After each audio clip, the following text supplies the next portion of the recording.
SOG Rajasthan Jaipur द्वारा वर्ष 2018 में महिला सुपरवाइजर, कृषि पर्यवेक्षक एवं प्रयोगशाला सहायक ये भर्ती परीक्षा आयोजित की गई थी।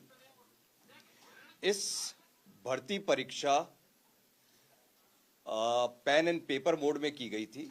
इस भर्ती परीक्षा में ओएमआर जो शीट्स बनी थी, उन ओएमआर शीट्स का स्कैनिंग का काम कॉन्ट्रैक्ट इन तीनों भर्ती परीक्षा का राघव लिमिटेड नाम की एक कंपनी जो नई दिल्ली की कंपनी है, उस कंपनी को दिया गया था।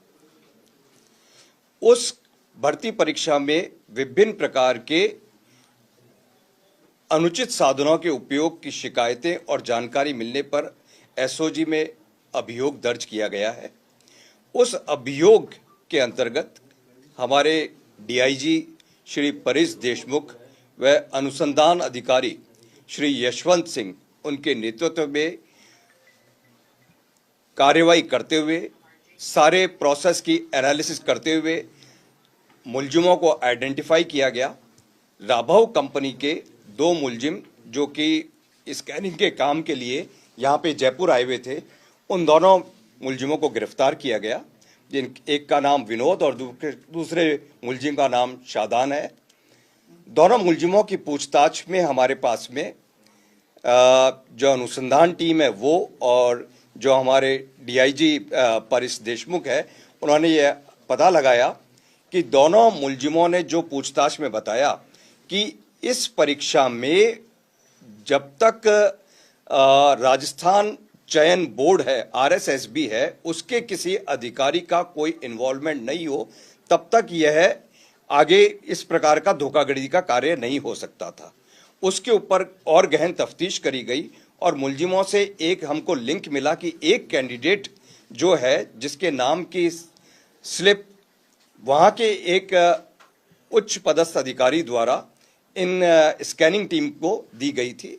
उस कड़ी के ऊपर आगे बढ़ते हुए एसओजी की टीम के द्वारा राजस्थान स्टाफ सिलेक्शन बोर्ड के टेक्निकल हेड संजय माथुर तथा प्रोग्रामर विनोद गंगवाल को प्रवीण गंगवाल को गिरफ्तार किया गया है।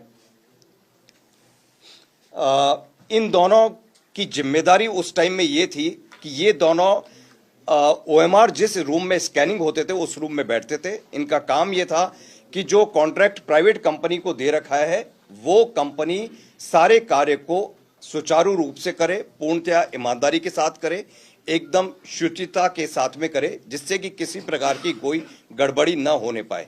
लेकिन इन्वेस्टिगेशन में यह पाया गया कि इन्हीं लोगों के द्वारा जिस प्रकार से खुद के जान पहचान के और खुद के लोगों को अनुचित मार्क्स दिलाने में सहायता करी गई, उससे प्रेरित होकर और इस कंपनी के जो लोग बाग हैं उन्होंने आगे जाके मार्केट में इस जो अनुचित साधन या किसी प्रकार से अनुचित तरीके से अनफेयर मींस यूज करके लोगों को पास कराने का एक गैंग होता है, उनसे कैंडिडेट को कॉन्ट्रैक्ट कराया। उसमें भारी मात्रा में राशि अर्जित करी और राशि अर्जित करने के बाद में लोगों के मार्क्स चेंज करवा दिए। रिगार्डिंग मार्क्स चेंज करने के प्रोसेस के बारे में अनुसंधान से यह सामने आया है कि ओएमआर शीट पे यदि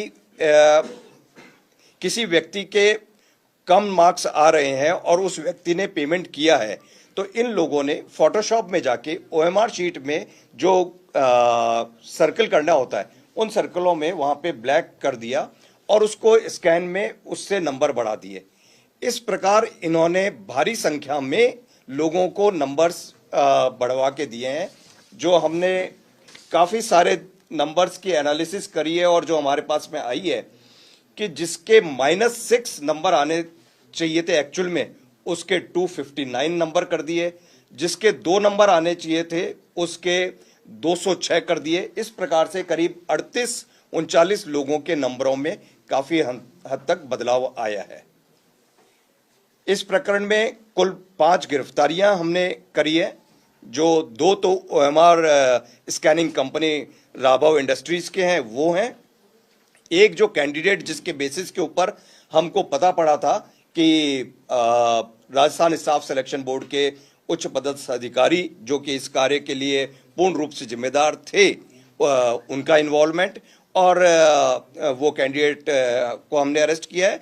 और प्लस संजय माथुर, जो ये असिस्टेंट प्रोग्रामर कम एनालिस्ट जो हैं राजस्थान स्टाफ सिलेक्शन बोर्ड के, और प्रोग्रामर दूसरे मिस्टर गंगवार जो हैं। इसमें संजय माथुर की जिम्मेदारी दी गई थी कि वो कंप्लीट टेक्निकल तरीके से इस कार्य को करवाएं, परीक्षा का रिजल्ट यहाँ तक कि तैयार करवाना, सारा टेक्निकल वर्क आज तक भी संजय माथुरी ही करते आए हैं। एक और चीज इसमें उल्लेखनीय ये पाई गई कि इस प्रकार की जब गड़बड़ियों की शिकायत थी, उसके ऊपर राजस्थान स्टाफ सिलेक्शन बोर्ड ने जो जांच करी थी, उस जांच कमेटी में भी ये दोनों व्यक्ति सदस्य थे। सर, अब तक की जांच में कितने स्टूडेंट पाए गए हैं, ऐसे कितने अभ्यर्थी? अभी तक टोटल 38 अभ्यर्थी हमने पाए हैं। 38 के अभी तक क्लियर कट हम लोगों ने जानकारी ली है। और लेन देन का क्या सामने आया सर? लेन देन के हमारे पास में 3 तरह के एविडेंसेस हैं। एक तो राघव इंडस्ट्रीज जो ये काम कर रही है, इसका स्कैनिंग का काम कर रही है, उसके थ्रू कुछ लोगों को पैसे लेके उनसे उनके रोल नंबर ले लिए गए और उनकी ओएमआर शीट में चेंज कर दिया। दूसरा ये हमारे पास में है कि विनोद और शारदान, इन्होंने अपने लेवल पे भी डायरेक्ट कैंडिडेट से कांटेक्ट करके उन कैंडिडेट्स के नंबर बढ़ाए। तीसरा, जो यहाँ के राजस्थान स्टाफ सिलेक्शन बोर्ड के जो 2 कर्मियों को हमने गिरफ्तार किया है, इन दोनों कर्मियों की इन्वॉल्वमेंट इसमें आया है कि इन्होंने भी, एक तो जो कैंडिडेट हमने अरेस्ट करी है और उसका डायरेक्ट लिंक आया है वो, और प्लस दूसरा गंगवार जिसको अरेस्ट किया है, उस गंगवार के अरेस्ट से भी हमारे पास में ये क्लियर जानकारी है। सर, अब तक कितने रुपए ये पैसे कमा चुके हैं, और लगभग एक मोटा अंदाजा माने एक प्रत्येक अभ्यर्थी से जिसके नंबर बढ़ा रहे हैं, तो उसे कितने रुपए ये ले रहे थे? ये है क्लियर कट कि किस अभ्यर्थी से कितना लिया है, यह अभ्यर्थियों की जो गिरफ्तारी होगी अब सेकंड फेज में, उसकी उनकी गिरफ्तारी होगी, उसके बाद में यह कार्रवाई करेगी।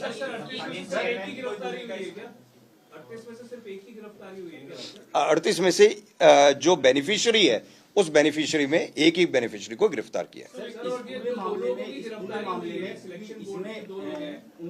अगस्त 2019 में एक एफआईआर दर्ज हुई थी लखनऊ की गोमती नगर थाने में।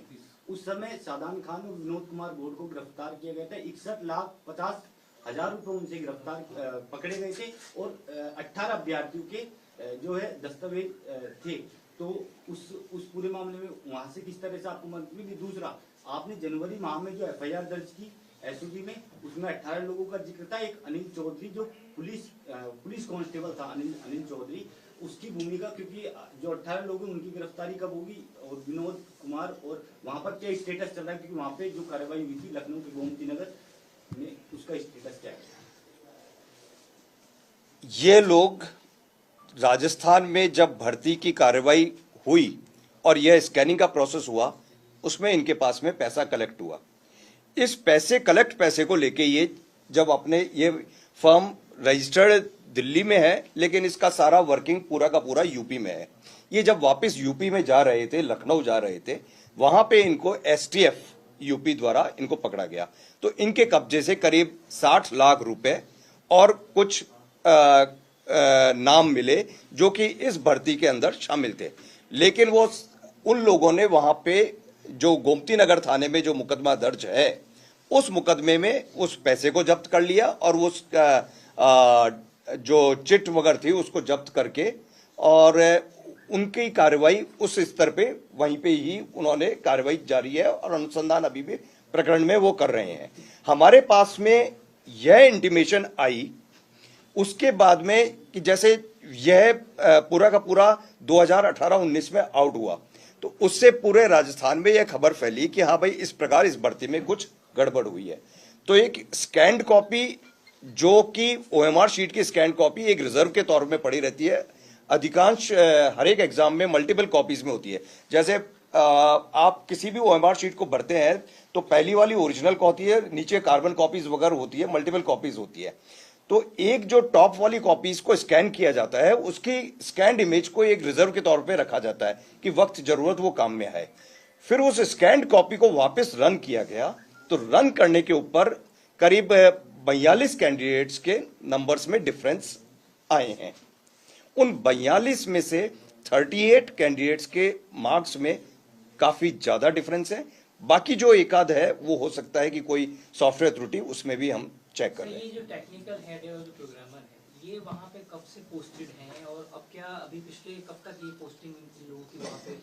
ये काफी लंबे टाइम से वहीं पे, शुरुआत से जब से ये स्टाफ सिलेक्शन बोर्ड का गठन किया गया था तब से वो लोग वहीं पे, और अभी भी वहीं से अभी भी वहीं पे सेवा। सर, मुलजिमों और अभ्यर्थियों के बीच की कड़ी का पता चला कि कैसे संपर्क में थे ये दूसरे? मुलजिम और अभ्यर्थियों के बीच की कड़ी दो प्रकार से है। पहली कड़ी है कि ये 18 अभ्यर्थी, इनका लिंक यूपी से, यूपी के जो माफिया है जो एग्जाम में चीटिंग कराते हैं, वो डायरेक्ट कांटेक्ट कैसे कर रहे हैं, उनके थ्रू हम एनालिसिस करने में। दूसरी कड़ी है कि डायरेक्ट, कि जब ये लगा कि हाँ भाई कि पूरे का पूरा सिस्टम के ऊपर बदमाशी हो रही है, तो व्यक्ति ने कि मैं भी अपने लेवल पे जिन लोगों को जानता हूं उन लोगों से यह बदमाशी करा लूं, वो दूसरी कड़ी वो है। और तीसरी कड़ी जो यहाँ के ये जो दो कर्मी हैं, प्रवीण गंगवाल और दूसरा संजय माथुर, इन दोनों ने अपने लेवल पे अपने जान पहचान वाले या उनके पास में और भी कोई जिसके नंबर बढ़ाने थे किस पे वो लोग कनेक्टेड है। पूनम को आपने अभी पकड़ा है, उसका क्या रोल था? पूनम का रोल था कि उसके एक्चुअल में मार्क्स आने थे 63 मार्क्स आने थे, लेकिन उसके मार्क्स इसके 182 हो गए, 63 के 182 हो गए। ये हमने चेंज किया। फिर हमारी डीआईजी पारिस देशमुख और यशवंत की टीम ने यह आइडेंटिफाई किया कि ये पूनम का लिंक आखिर किससे है इस एग्जाम में। न तो विनोद और शारदान से कोई लिंक आ रहा है इसका, और न ही किसी प्रकार के किसी क्रिमिनल। तब यह एस्टेब्लिश हुआ कि पूनम का लिंक है संजय माथुर के साथ में, पूनम संजय माथुर की रिलेटिव है। तब जाके एसओजी की टीम इस नतीजे पर पहुंची कि इसमें राजस्थान स्टाफ सिलेक्शन बोर्ड का कोई ना कोई सदस्य इसमें शामिल है, और ये हमने आइडेंटिफाई किया। फिर उनके इंटरोगेशन से और सस्टेन्ड लेवल ऑफ इंटरोगेशन और जो कार्रवाई करी, उसके बेसिस के ऊपर दूसरा नाम प्रवीण गंगवाल का सामने आया। सर आपने बताया कि कमेटी बनाई, कोई और एग्जाम भी कराया राजस्थान के अंदर जो ओएमआर को लेके, या पहली बार सिंगल एग्जाम उनका था इसके अंदर? इस फर्म ने ये 3 एग्जाम्स के अलावा भी और भी कुछ एग्जाम्स में इन्होंने स्कैनिंग करी है। सर आप बता रहे वो एग्जाम जो है वो भी अंडर स्कैनर है? डेफिनेटली उनके सारी इंफॉर्मेशन लेके will inquire about them sir also. आपने बताया शिकायत आ रही थी, कमेटी बनाई गई जिसके अंदर ये दोनों शामिल थे। तो सर जो कमेटी के और मेंबर थे उन्होंने उनको अपने साथ में शामिल किया, उनकी भूमिका वगैरह कोई अभी तक सामने? अभी इस संबंध में कोई किसी की अन्य की भूमिका या उन्होंने किसी चीज को हाइड किया या किसी चीज को सप्रेस किया, उसके बारे में हम लोग देख रहे हैं, लेकिन अभी वर्तमान में किसी प्रकार के कोई हमारे पास में तथ्य नहीं है। सर, क्या ये 38 लोग जो हैं जो सस्पेक्ट हैं या ये जॉब में हैं अभी? निश्चित तौर से सारे सारे दूसरा ये प्रवीण है, इनमें से किसी ने ज्वाइन नहीं किया तो और संजय और प्रवीण लंबे समय से शुरुआत से यही थे। तो जैसा कि इस एजेंसी पर संदेह है, तो क्या ये तो हर एग्जाम में इनकी अहम भूमिका रही है, तो क्या जो भी एग्जाम अब तक हुए हैं वो भी एक बार रिव्यू होंगे? जिसमें एग्जाम में इनकी अहम भूमिका या स्कैनिंग में या किसी भी प्रोसेस में रही है, उसके बारे में पूरा का पूरा हम लोग भी सिस्टम को चेक करेंगे। At the same time Rajasthan staff selection board भी जब ये कार्रवाई हुई है तो उसके बेसिस के ऊपर अपना इंटरनल सिस्टम को चेक करेगी।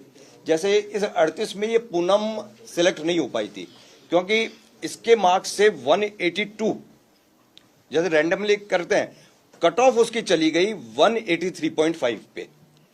तो इसमें से नंबर तो बढ़ा दिए कि भाई आपने उस टाइम पे, आप जब नंबर बढ़ाते हो तब आपको मालूम नहीं है कि किसके नंबर कितने बढ़ रहे हैं, कहां पे जाए, कट ऑफ कहां पे जाएगी, इस टाइप की। सर एक चीज और, सर, राजस्थान कर्मचारी चयन बोर्ड के द्वारा जो जिन 2 अधिकारियों को गिरफ्तार किया गया है, क्या पॉसिबल है, क्या संभव है कि इसके आगे भी और कोई अधिकारी शामिल हो इसमें? वो तो फर्दर इन्वेस्टिगेशन के ऊपर और तफ्तीश के बेसिस के ऊपर ही हम लोग आगे क्या कार्रवाई आती है, क्या रिजल्ट्स आते हैं। सर 2019 में एफआईआर होती है गोमती नगर में, 18 लोगों के जो भी एडमिट कार्ड है वो वहाँ पे मिलते हैं।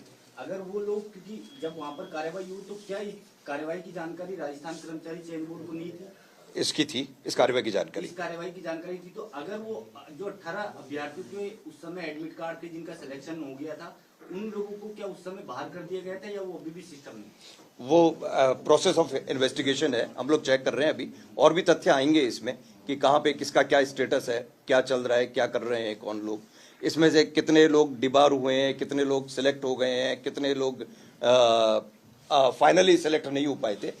पहला प्रोसेस मेरा ये कहने का है कि पहला जो चीज है ना कि ओएमआर शीट, जिसको अपन एकदम बहुत ही महत्वपूर्ण और बहुत ही इंपॉर्टेंट डॉक्यूमेंट है और सबसे एक तरह से संदेह से परे माना जाता है कि उस डॉक्यूमेंट को ही वो एजेंसी जिसको, वो लोग जिनको इसकी सैंक्टिटी को बना के रखना था और वो एजेंसी जिसको इसकी जांच करना था, उन्होंने ही उसके अंदर उसमें हेराफेरी कर दी। आप लोगों को भी हम लोग लिस्ट दे देंगे कि किस प्रकार से मार्क्स की चेंजेस करें, कि कितने कम मार्क्स होने के बावजूद भी हर एक के मार्क्स कितने ज्यादा बढ़ा दिए हैं, भारी संख्या में मार्क्स बढ़ाए हैं। मतलब कि जैसे किसी के 9 मार्क्स आए हैं उसके 259 कर दिए। तो रैंडमली उन लोगों से हम लोगों ने इंटरोगेशन में पूछा कि किस प्रकार से आपने किया, तो उनके पास में आंसर की रहती थी। उनको लगता था कि इतने करने पर इसका क्लियर हो जाएगा, तो रैंडमली कि किसी ने 9 वाले ने तो हार्डली 4-5 भरे होंगे, तो लेकिन उसके और जितने भी जगह जहां जहां उनको जगह मिलती रही और टाइम के हिसाब से फटाफट उन्होंने फिल किया। ये पैसा दिया था उन्होंने, फिर ओएमआर में जानबूझ के जगह छोड़ दी थी क्वेश्चंस को मार्क किया। उनको आता ही नहीं था। सर, पेपर लीक, सर ये जो आरएसएस ने इस फर्म को सेलेक्ट किया, ये क्या मतलब ओपन टेंडर था, ये किस बेसिस पर? ये पार्ट ऑफ इन्वेस्टिगेशन है, विल डेफिनेटली। होंगे जो अभी निकल के आए हैं जिसमें इस फर्म का रोल रहा है राजस्थान? अभी तो ये 3 एग्जाम्स जो हमने बताए हैं कि महिला सुपरवाइजर, प्रयोगशाला सहायक एंड कृषि पर्यवेक्षक, ये 3 एग्जाम्स है। इन 3 एग्जाम्स के ऊपर हमारा सर, पेपर लीक पर इन्वेस्टिगेट कर रही है क्या कि अगर पहले से उत्तर प्रदेश में ये फर्म अंडर स्कैनर थी, तो यहाँ पे इनको ये एग्जाम्स में ओएमआर शीट्स का जो मैटर है वो उसका कॉन्ट्रैक्ट दिया कैसे, किसने दिया, क्यों दिया, ये सब का इन्वेस्टिगेशन? ये फर्म तो बहुत ज्यादा अंडर स्कैनर है। एक कोई एग्जाम यूपी में हुआ था, उसमें बहुत ही व्यापक स्तर पर गड़बड़ी हुई ने की चर्चा थी, और उस एग्जाम में इस फर्म के मालिक जो हैं उनकी वाइफ वो भी सिलेक्ट हो गई थी। ये कब की बात है सर? ये यूपी, राजस्थान की नहीं है, ये उत्तर, ये 2018-19 के करीब की बात। उसके बाद इन्होंने यहाँ पे कॉन्ट्रैक्ट उसके उस टाइम यहाँ पे। सर, एसओजी पेपर लीक प्रकरण और फर्जी डिग्री प्रकरण में काफी बहुत सराहनीय कार्य किया है एसओजी ने, परंतु सर एक सवाल पैदा यहाँ होता है कि प्रकरण संख्या 56/24 के अंतर्गत सभी मुजरिम जेल जा चुके हैं। जो मुख्य अभ्यर्थी है लेकिन वो अभी तक फरार है। इसमें अमृत ट्रेडिंग कंपनी के नाम से जिसका ओनर है शेखर बंसल, वो अभी तक फरार है सर। वो किस वजह से? कौन सा है? 56/24? प्रकरण संख्या 56/24। नहीं, ऐसे प्रकरण के नंबर से नहीं, आप डिटेल्स कुछ बताएंगे तब मैं बता सकता हूँ। साबरमती यूनिवर्सिटी के डायरेक्टर हैं, साबरमती यूनिवर्सिटी का पूरा प्रकरण है सर, और एसओजी के जो इन्वेस्टिगेशन है उसमें वो अपराधी है। यदि कोई अपराधी है तो हमारी प्रोसेस चल रहा है, वो अपराधी ही रहेगा, किसी भी सूरत में बच नहीं सकता। दूसरा, हम लोगों ने जो अभी प्रेजेंट में मुहिम चलाई है कि हम जिस तरीके से मास लेवल पे जो लोग बाग यूनिवर्सिटीज वगैरह में बदमाशी कर रहे हैं, तो हम उनके मीडिएटर या जो लो लेवल के फंक्शनरीज हैं जिनका रोल मात्र एक हाथ से दूसरे हाथ और फाइनली यूनिवर्सिटी तक पहुंच के फर्जी डिग्री आने का रहता था, उन पे नहीं करके कि यूनिवर्सिटी के जो मुख्य कर्ता धर्ता हैं हम उन्हीं के ऊपर कर रहे हैं। उसी के प्रोसेस में हम लोगों ने अभी भारत सेवक समाज के जो मेन मैनेजिंग डायरेक्टर है और जो उन्होंने पूरे साउथ में एक बहुत ही यूनिवर्सिटी डिग्री और डिप्लोमास का जाल बना रखा है, उनको किया है। उनके जो चेयरमैन है उनके खिलाफ में हमने गिरफ्तारी वारंट ले रखा है। प्लस हम लोग अन्य और यूनिवर्सिटीज हैं उन पे भी रेगुलरली, मेन जो हमारे पास में इशू है कि हमारे पास में इंफॉर्मेशन है, काम है, लेकिन हर एक काम को डेवलप होने में टाइम लगता है कि कब उसमें है। मनी ट्रेल फॉलो कर रहे हैं, अकाउंट में फ्रीज किए हैं, क्या अगर किए हैं तो किस प्रकार की मनी की लेन देन है? अभी ये मनी उस टाइम में ये 2018-19 का सारा मनी ट्रेल है, तो अभी आज की तारीख में मनी ट्रेल के बारे में हमारी एक्शन जारी है कि कोई किसी प्रकार का हुआ है, लेकिन we are yet to find out any conclusive proof about that. कई मामलों में लगातार जो है जमानतें मिल रही हैं, डिले जो इन्वेस्टिगेशन का जो प्रोसेस है वो डिलेड भी है कईयों में, तो उनको लगातार जमानत मिल रही है कि इनको 3 साल की सजा होती, 2 साल हो चुके हैं, इस तरह की जो बातें जो चल रही हैं, तो इन पे आपका क्या कहना है? देखिए, एसओजी लगातार जितने भी क्रिमिनल्स हैं एसओजी के पेपर लीक में विशेष तौर से उन सभी को कि अपने राज्य को पेपर लीक, किसी राज्य में किसी भी एग्जाम को लीक न हो सके ऐसा सिस्टम बनाना है, और ये जो किंगपिन्स हैं ये अंदर रहने चाहिए, उसी में हमारी कार्रवाई जारी है। हम लोग ये इंश्योर करते हैं कि इन लोगों की जमानत नहीं होने पाए, ये क्रिमिनल जितने भी हैं उनकी जमानत नहीं हो पाए। किसी की जमानत एक जो होना कि यदि व्यक्ति की प्रोविजन, यदि क्राइम में 3 साल की सजा है और वो 2.5 साल तक निकाल चुका है, और वो क्राइम में जो प्रोविजन है उसका वो वजह से हम सब सिस्टम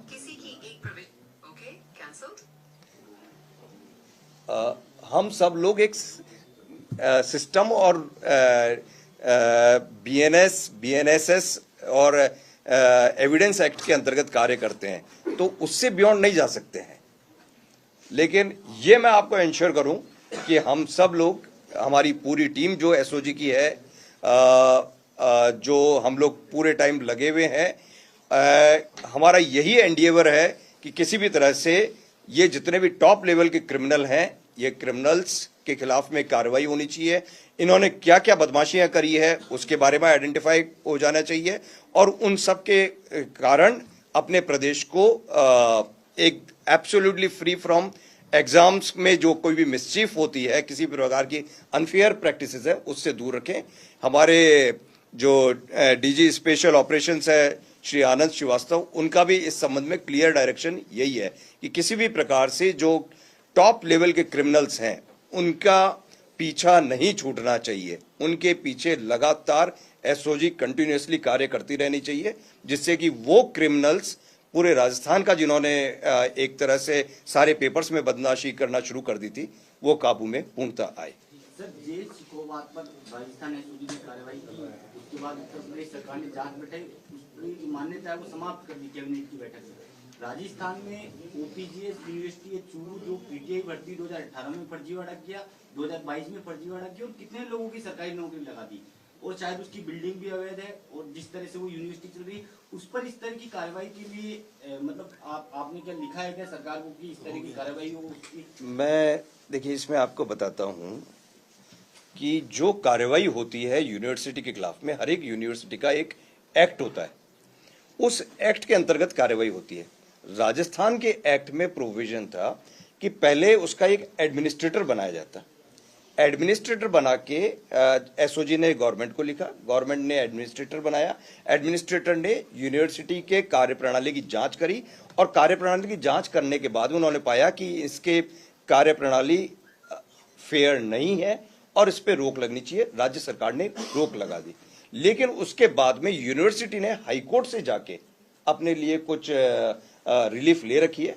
हम लोग और हमारे जो लीगल एक्सपर्ट्स हैं, we are trying to understand कि क्या चीज है।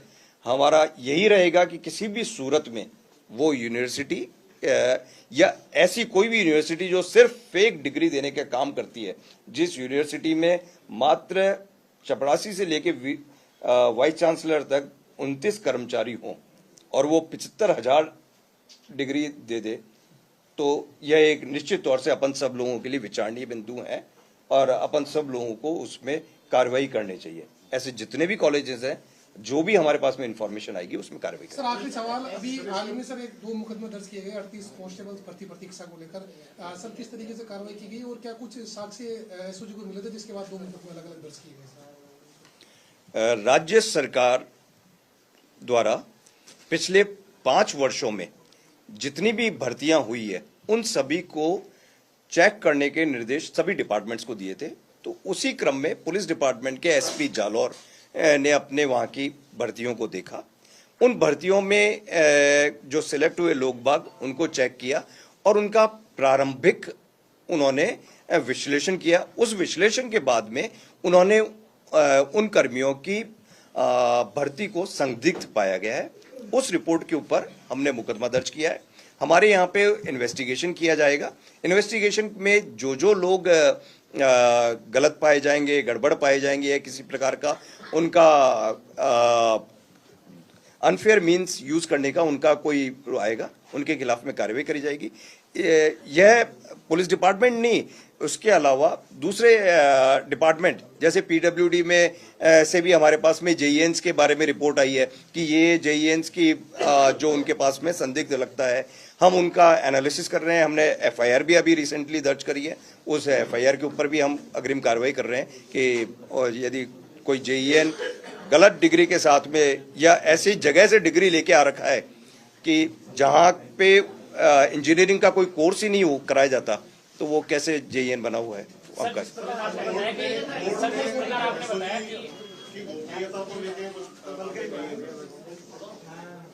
मेरे समझ में नहीं। सर जिस प्रकार आपने बताया कि ये जो विश्वविद्यालय उन्होंने कोर्ट से कोई राहत ले रखी है, परंतु जो इनके जो दलाल हैं, परंतु जो अभी ऐशोकाबाद जो यूनिवर्सिटी है उसका एक दलाल है परमानेंट, वो अभी तक उस गिरफ्त से बाहर है। घोषित कर दिया सर, जिस तरह से जीएस यूनिवर्सिटी में हो चुका है, गवर्नमेंट से नोटिफिकेशन नहीं, तो हाईकोर्ट से स्टे भी तो है ना। हाईकोर्ट से पहले स्टे आया था, उसके बाद फिर इन्होंने ये परिसीमा को घोषित कर दिया, उनको प्रकाश उनको भेजा था। ओके, मेरा निवेदन ये है सर कि जो विश्वविद्यालय हैं उन्होंने जो हाईकोर्ट से जो राहत ले रखी है कानून के आधार पर, परंतु जो उनके जो बीच के दलाल हैं जो वहाँ पर एज ए डायरेक्टर की पोस्ट में, मैनेजमेंट की पोस्ट में थे, जो जिनका संलिप्त 2-3 विश्वविद्यालय में संलिप्त है, महाराजा ग्लोबल विनायक यूनिवर्सिटी और आपकी जो जेएसइकोकाबाद यूनिवर्सिटी, इन दोनों में संलिप्तता पूरी मानी गई है एसओजी के आधार पर, परंतु फिर भी अभी तक उनकी गिरफ्तारी नहीं हुई। नहीं, यदि कोई व्यक्ति एसओजी ने संलिप्त बना है तो गिरफ्तार तो होगा। एक प्रोसेस है कि आज इस केस में यदि एसओजी लगी हुई है तो दूसरा वाला केस थोड़ा सा उसमें, क्योंकि हर एक केस को डेवलप होने में, हर एक केस के क्रिमिनल्स के बारे में इंफॉर्मेशन करने में टाइम लगता है। लेकिन आज नहीं तो कल, क्योंकि हमारे पास में कुल मिला के इंस्पेक्टर से लेके डीजी तक हम लोग 45-50 जने हैं, लेकिन नंबर ऑफ केसेस हमारे पास में इतने ज्यादा हैं और इतने ज्यादा मुलजिम है, तो उसकी वजह से हर एक चीज में थोड़ा बहुत टाइम तो लगेगा। और अभी मैं जस्ट अपडेट हुआ हूं कि इसका ओपीजेएस का, उसका राज्य सरकार ने अभी रिसेंटली उसकी हाईकोर्ट की रोक के बाद में और उसके बाद में उसकी कैंसिल भी कर दी मान्यता उसकी। एफएमजी डॉक्टर्स को लेकर, एफएमजी डॉक्टर्स का जो मामला था, 3 डॉक्टरों को गिरफ्तार भी किया गया था, तो कितने डॉक्टर्स हो सकते हैं, क्या कुछ जांच चल रही है? उसमें हमारी जांच, ट्रेल का पता लगा, उसमें जांच, एक आदमी जो है उसी ने उनको दिलवाई थी, मतलब 3 में से एक ऊपर के लेवल का था, उसी में हमारी जांच जारी है। हम लोग, सबसे बड़ी चीज आती है इसमें डेटा कलेक्शन की, कि आपने एफएमजी एग्जाम कर लिया, अब उसका डेटा चाहिए कि आपने एफएमजी एग्जाम किस जगह से किए, कहां से दिया, क्या रोल नंबर दिया, कहां से आपका रजिस्ट्रेशन कराया। कोई एक सेंट्रल सिस्टम नहीं है कि जहां से स्ट्रेट आपको डेटा मिल जाए। कुछ डेटा किसी के पास में सॉफ्ट कॉपी में है, कभी हार्ड कॉपी में होता था।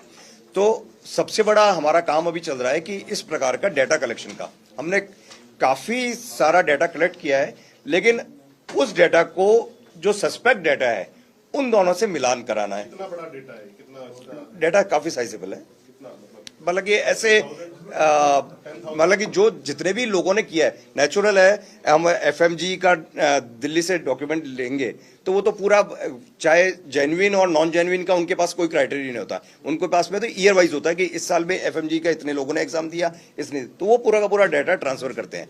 अब हमारे सस्पेक्ट डाटा के साथ में हम इसको मैच कराना है, तो दोनों चीजों को मैच कराने के लिए हमारे पास में कुछ की इंडिकेटर्स की आवश्यकता होती है, जिसके बेसिस के ऊपर ही दोनों चीजों को मैच कराया जा सकता है। वो की इंफॉर्मेशन अभी हमारे पास में मिसिंग है, जो जैसे ही आ जाएगी उन दोनों की मैचिंग होगी, और मैचिंग होने के बाद में हम आइडेंटिफाई कर पाएंगे कि कितने डॉक्टर्स ऐसे हैं जिन्होंने गलत डॉक्यूमेंट। उससे हम रेगुलर टच में है, वहां से जितना डाटा कलेक्ट कर सकते थे वो डाटा हमने कलेक्ट। सर, एक हाई कोर्ट की आज की जो टिप्पणी को लेके क्या किस तरह का गोपनीयता हुई है, क्या है, उस पर आप क्या कहना चाहेंगे? जो ऑनरेबल कोर्ट का ये था कि जो पूर्व में कुछ रिपोर्ट्स आई होंगी तो वो पूछ रहे थे कि कैसा क्या है, लेकिन उसके बारे में वो जानकारी कि भाई कैसे ये बाहर आई, क्या इशू है, तो उसके बारे में इंफॉर्मेशन कलेक्ट करेंगे कि कैसे क्या हुआ, कैसे कौन सी रिपोर्ट है, था क्या बाहर आई, और फिर जो भी है माननीय कोर्ट की जो निर्देश होंगे उसके अनुरूप कार्रवाई करी जाएगी। प्लीज रिफ्रेशमेंट्स लेके जाइए, रिफ्रेशमेंट्स लेके जाइए। यहीं पे बैठा के ग्रुप पे शेयर कर देंगे, ये आपको ग्रुप में भेज रहे हैं, ये पूरा का पूरा ग्रुप पे आ रहा है। ये आप देखो ना, मार्क्स क्या तो नाम इसके सबके हाइड कर दिए हम लोगों ने, ये ग्रुप पे आ रहा है, पूरा ग्रुप पे।